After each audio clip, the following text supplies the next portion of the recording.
Good morning friends. आप सभी का हमारे इस YouTube channel online study zone में स्वागत है। और आज के इस वीडियो में हम लोग बात करने वाले हैं 10 ऐसे इंपॉर्टेंट क्वेश्चन जो कि आपके पेपर में बार बार पूछा जा रहा है। और इसी के थ्रू मैं आपको बताने वाला हूं कि आप इन 10 क्वेश्चंस को कैसे कर सकते हैं और बहुत ही ईजिली। तो पूरी वीडियो को ध्यान से देखिएगा और सभी क्वेश्चंस को बहुत ही अच्छे से समझने की कोशिश कीजिएगा। तो चलिए स्टार्ट करते हैं। तो फर्स्ट क्वेश्चन आपके स्क्रीन पे लगा हुआ है, आप देख सकते हैं। आप खुद से सबसे पहले तो क्वेश्चंस को ट्राई कीजिएगा, वीडियो को पॉज करके कि खुद से बनाने की, ठीक है। उसके बाद हम अपने सॉल्यूशन को देखेंगे। तो चलिए इसको ट्राई करते हैं कैसे इसको बनाना है।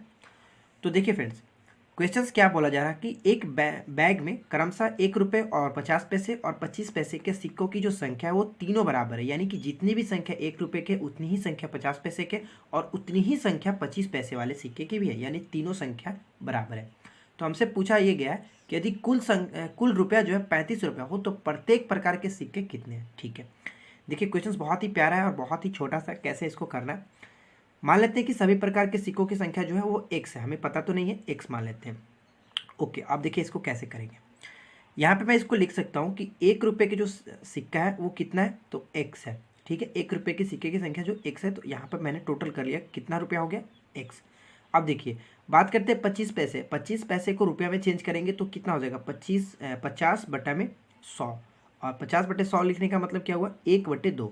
तो क्या इसको मैं ऐसे लिख सकता हूँ कि x जो x था और ये बटे में 2 हो गया। यानी कि सभी सिक्कों की संख्या जो है वो x के बराबर है, 1 रुपये वाले हो या 50 पैसे वाले हो या 25 पैसे वाले हो। तो मैंने यहाँ पे 1/2 लिख दिया। अब इसके आगे हम लोग करें तो 25 पैसे को अगर रुपये में मैं चेंज करूँगा तो 25/100 लिखूंगा, जो कि 1/4 हो जाएगा। 1/4 और x तो ये भी है, तो यहाँ पे 4 हो जाएगा। और इन तीनों का जो मूल है टोटल कितना है, वो 35 रुपये के बराबर है। ठीक है, यही क्वेश्चंस बोला जा रहा है। अब इसको हम लोग क्या करेंगे, कैलकुलेट करेंगे। देखिए नीचे एलसीएम लूँ तो ये 4 हो जाएगा, यहाँ पे कितना हो जाएगा, 1 है तो यहाँ पे 4x हो जाएगा और ये 2x हो जाएगा, यहाँ पे आपका हो जाएगा x। राइट साइड में 35 हो गया, 4 2 6 और 1 7x, 7x/4 और ये यहाँ पे हो जाएगा 35। इसको हम अगर कटाएं तो ये हमारा हो जाएगा x की वैल्यू जो आएगी वो 20 रुपये आ जाएगी। रुपये नहीं है, 20 नंबर हो गया। ठीक है, यानी कि हम लोगों ने नंबर माना था कि टोटल हमारे पास 1 रुपये की सिक्के की संख्या भी 20 है और 50 पैसे के सिक्कों की संख्या भी 20 है और 25 पैसे के सिक्कों की संख्या भी हमारे पास 20 ही है। तो हमारा राइट आंसर क्या हो गया, 20। ठीक है फ्रेंड्स, चलिए आगे देखते हैं। देखिए फ्रेंड्स, सेकंड नंबर क्वेश्चन क्या बोला जा रहा है कि 36,000 रुपये के बिल पर लागू करने के लिए 30% की छूट दी जाती है तथा 25% और 5% की दो क्रमिक छूट दी जाती है। तो इन दोनों के बीच का अंतर क्या होगा। देखिए बहुत ही अच्छा क्वेश्चन है। तो पहले हम लोग मान लेते हैं कि जो हमारा 36,000 था उस पर अगर मैं कितना का डिस्काउंट, 30% का डिस्काउंट दे रहा हूँ, तो ये कितना हो जाएगा, 30% डिस्काउंट यानी कि 70। ये नीचे 100 हो जाएगा, ये 00 से मैंने 00 कटा दिया।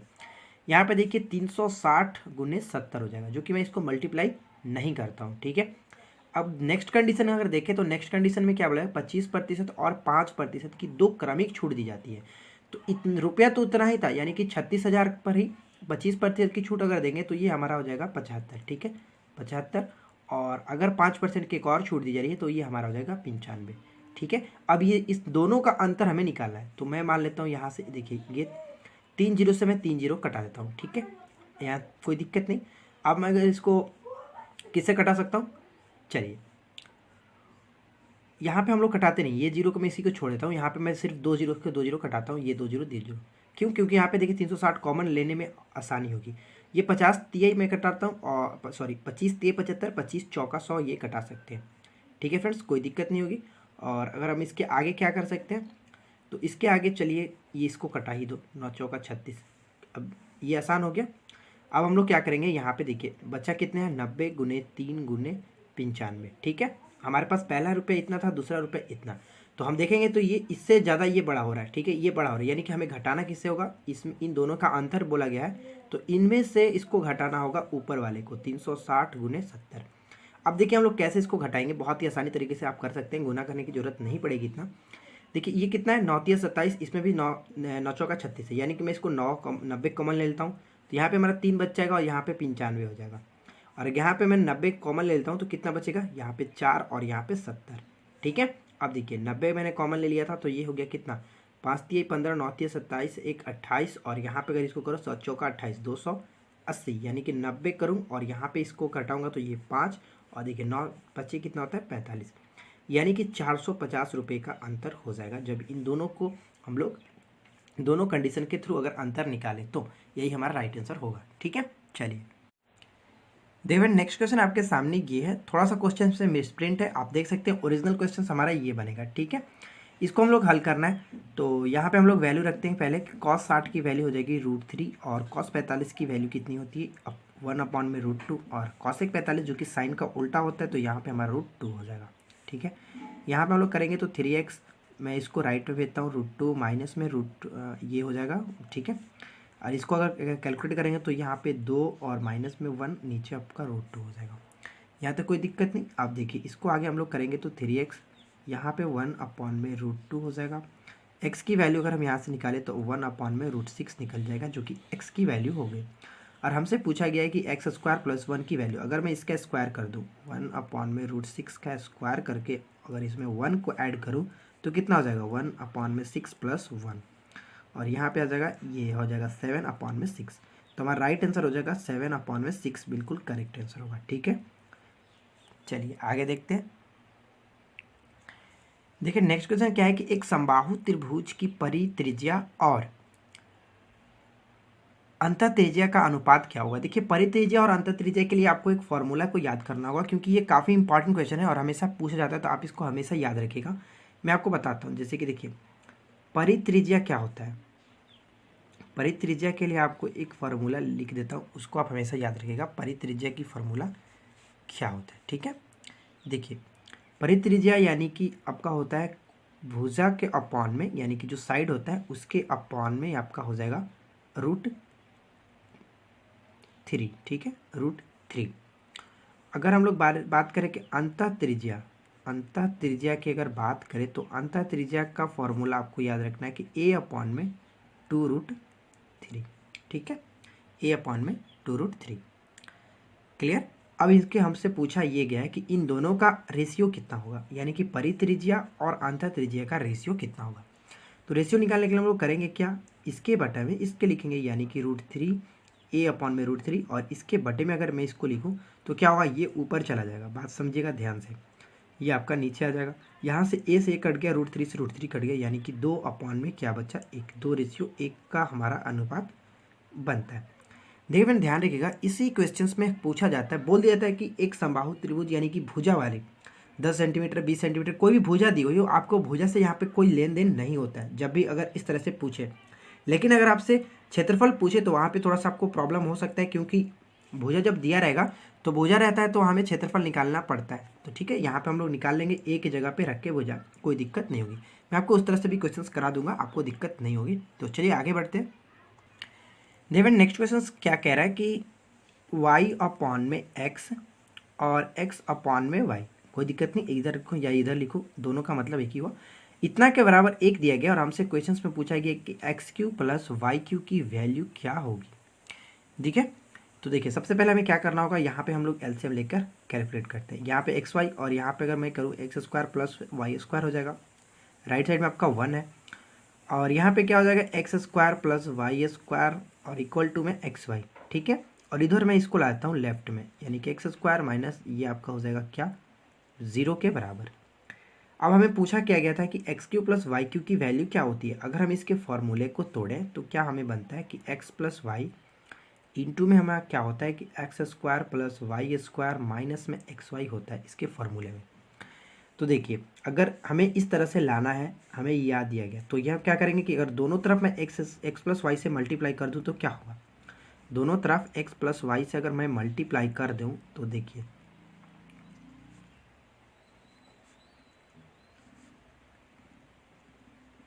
कोई दिक्कत नहीं होगी। या फिर आप इतना ना करके आप ऐसे भी कर सकते हो कि इसकी वैल्यू आप यहाँ पे पुट करोगे तो यहाँ पे 0 और इसको मल्टीप्लाई करोगे 0 से, तो यह क्या होगा 0, यानी कि देखिए इतना का वैल्यू क्या हो गया आपका 0 के बराबर। ठीक है, तो हमारा राइट आंसर क्या हो जाएगा 0। क्लियर, चलिए आगे देखते हैं। देखिए नेक्स्ट क्वेश्चन क्या बोला जा रहा है कि 5 के पावर में x है और 30 के पावर में -y दिया गया और दिया गया क्या कि 6 के पावर z दिया गया और हमसे क्वेश्चंस में पूछा गया है कि xy प्लस में Y Z plus Z X, और इन सभी के बटे में कितना है, एक्स वाई जेड। इसकी वैल्यू हमसे पूछी गई है, क्या होगा। तो क्या मैं इसको इस तरह से भी लिख सकता हूँ कि अगर इतना का वैल्यू दिया गया तो इसको अगर सबके बटे में अलग अलग तोड़े तो ये आपका हो जाएगा कि एक्स वाई बटे में, यानी कि 1/z, और इधर वाई जेड कटेगा तो यहाँ पर 1/x, प्लस में क्या हो जाएगा, जेड एक्स से जेड एक्स नीचे कटेगा तो 1/y। इतनी की वैल्यू हमें निकालनी है, यानी कि ये बोलो चाहे आप ये बोलो, कोई दिक्कत नहीं है। चलिए हम यहाँ पे इसको तोड़ते हैं। मैं इसके बराबर मान लेता हूँ कि के हमारा दिया गया, ठीक है। अगर यहाँ से हम लोग 5 निकालें, 5 की वैल्यू क्या हो जाएगी, के पावर में 1/x, ठीक है। और अगर 30 की वैल्यू निकालें तो 30 की वैल्यू हो जाएगी के पावर में -1/y, माइनस में था तो पावर में 1/y। जेड अगर सी की वैल्यू निकालें तो के पावर 1/z, ठीक है। अगर आप देखो कि पहले और इन तीसरे को मल्टीप्लाई करेंगे तो ये सेकंड वाले के बराबर में हो जाता है। तो हम लोग क्या करेंगे कि इन दोनों को मल्टीप्लाई करके इसके बराबर कर देंगे। तो देखिए मैं यहाँ पे क्या करता हूँ, मैं इस यानी कि मेरा बोलने का मतलब ये हुआ कि 5 गुने 6 को मल्टीप्लाई करेंगे तो 30 आ जाएगा। तो इन दोनों को अगर मल्टीप्लाई कर इसके बराबर लिख सकते हैं। तो देखिए के पावर 1/x गुने के पावर 1/z इक्वल टू में लिख सकते हैं क्या, के पावर -1/y, ठीक है। अब इसको हम लोग क्या करेंगे, जब आधार बराबर हो तो पावर हमारा क्या होता है, उनको ऐड कर लिया जाता है, यानी कि जब बेस आपका जो सेम हो तो पावर में ऐड हो जाता है। तो इसको हम लोग ऐड करके इस तरह से लिख सकते हैं, और राइट साइड में आपका ज्यों का त्यों ये हो जाएगा, कोई दिक्कत नहीं। अब राइट साइड में अगर पावर बराबर सॉरी बेस बराबर हो तो पावर भी हमारा बराबर हो जाता है।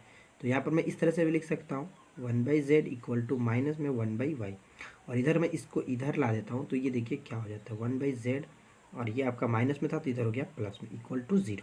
यानी कि जो क्वेश्चन पे पूछा गया था हमें देखिए निकालना यही था, इसकी वैल्यू कितना हो गया, 0 के बराबर। तो हमारा राइट आंसर हो गया 0। क्लियर। देखिए नेक्स्ट क्वेश्चन क्या बोला जा रहा है कि एक मालगाड़ी वाली जो ट्रेन है वो 108 किलोमीटर प्रति घंटे की रफ्तार से चलती है, यानी कि उसकी जो स्पीड दी गई है वो 108 किलोमीटर प्रति घंटा, और 18 सेकंड में 275 मीटर लंबी प्लेटफॉर्म को पार करती है। तो ट्रेन की लंबाई क्या होगी। देखिए इस टाइप के क्वेश्चन हमेशा पूछ जाते हैं, तो इसको कैसे हम लोग बनाते हैं ध्यान से देखिएगा। टाइम इक्वल टू क्या होता है, समय बराबर दूरी बटे में चाल। तो दूरी हमारा डिस्टेंस अपॉन में, यहाँ पे मैं स्पीड लिख लेता हूँ। क्लियर। अब इसको हम लोग क्या करेंगे, इस टाइम हमारे पास कितना देंगे, उस प्लेटफॉर्म को 18 सेकंड में पार करती है। मैंने यहाँ पे 18 लिख दिया, और यहाँ पे हमारा जो डिस्टेंस दिया गया इन दोनों का, यानी कि ट्रेन की लंबाई और प्लेटफॉर्म की लंबाई दोनों को ऐड किया जाता है। तो प्लेटफॉर्म की लंबाई कितनी है 275, और नीचे आपका हो जाएगा स्पीड जो कि 108 है। ये किलोमीटर पर घंटा में, तो इसको हम लोग मीटर पर सेकंड में क्यों करेंगे, क्योंकि ये सेकंड में और ये मीटर में।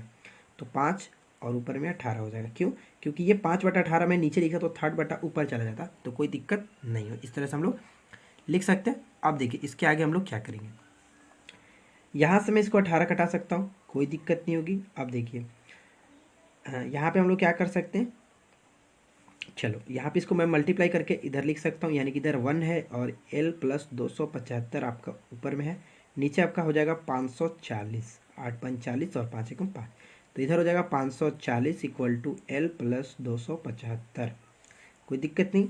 अब इसको आप घटा दो, यानी कि 540 में से 275 को आप घटाओगे तो हमारा ट्रेन की लंबाई निकल जाएगा। तो ट्रेन की लंबाई कितनी हो जाएगी, 10 में से 5 किया 5, और ये आपका हो जाएगा 265, ठीक है। एल की जो लंबाई निकली वो कितना निकला, 265 मीटर ट्रेन की लंबाई थी। देखिए अगला जो क्वेश्चन है बहुत ही इंपॉर्टेंट क्वेश्चन है कि चावल के मूल्य पर 25% की कमी के कारण भुवनेश 240 रुपये में 2 किलो चावल और खरीद लेता है, तो प्रति किलो चावल की कीमत में आई कमी ज्ञात करें। देखिए इस टाइप के क्वेश्चंस को मैंने आपको पहले वाले जो हमारा जो प्रीवियस वीडियो था उसमें मैंने आपको बताया था, अगर आपने देखा होगा तो आपको पता होगा कि इस क्वेश्चंस को कैसे करते हैं।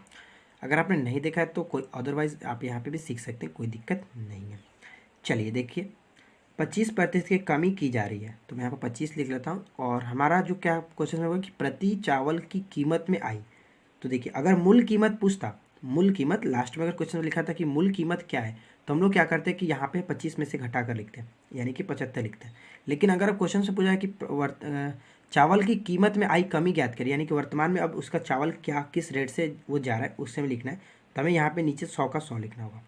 और ऊपर में आपको हमेशा यहाँ पे रुपया लिखना है 240 और नीचे आपका जितना किलो खरीद रहा है उस किलो को लिखो।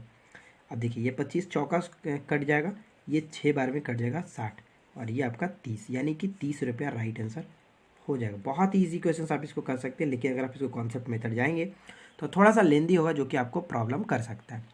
चलिए आगे देखते हैं। कि परीक्षा में 35% गणित में फेल होते हैं। 35% में मान लेता हूँ कि मैथ में जो कि 35% फेल होते हैं, ठीक है। आगे बोला जा रहा है कि 25% छात्र अंग्रेजी में भी फेल होते हैं, तो 25% इंग्लिश में भी 25% क्या होते हैं कि फेल ही हो रहे हैं। अब आगे देखिए बोला जा रहा है कि 10% अंग्रेजी और गणित दोनों में फेल होते हैं, यानी कि जो 10% है मैथ और आपका इंग्लिश दोनों में 10% फेल होते हैं। तो इस अब पूछा हमसे क्वेश्चन में गया कितने प्रतिशत छात्र दोनों विषय में उत्तीर्ण होते हैं, यानी कि पास होते हैं। हमसे पास वाले पूछा जा रहा है, तो सबसे पहले हमें करना क्या होता है, देखिए आप इन दोनों को ऐड करो, यानी कि 35 और 25 को ऐड करोगे तो कितना हो जाएगा 60, ठीक है 60 और ये आपका 10 इसमें से घटा लो तो ये कितना हो जाएगा 50%, यानी कि 50% दोनों विषय में कुल मिलाकर के ये क्या हुआ फेल हुए। तो हमें पास निकालना है तो 100 में से हम लोग घटा लेंगे यहाँ पे, तो ये हमारा हो जाएगा 50% राइट आंसर। 50% क्या हुआ कि ये पास हुए, ठीक है। बहुत ही इंपॉर्टेंट क्वेश्चन है, ये हमेशा पूछा जाता है तो इसको आप ध्यान में रखिएगा। चलिए आगे देखते हैं।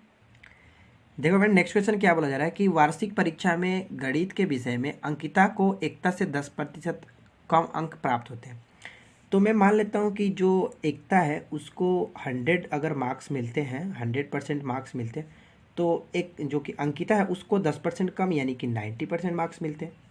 अब क्वेश्चन में ये बोला गया कि अंकिता को 81 अंक प्राप्त होते हैं, यानी कि 90% की जो वैल्यू हो रही है वो 81 के बराबर है। तो क्वेश्चन पूछा गया है तो एकता को प्राप्त अंक कितने, तो एकता यानी कि 100% उसको मिल रहा है, तो 100% की वैल्यू क्या होगी, तो 81/19 गुने हो जाएगा ये आपका 100।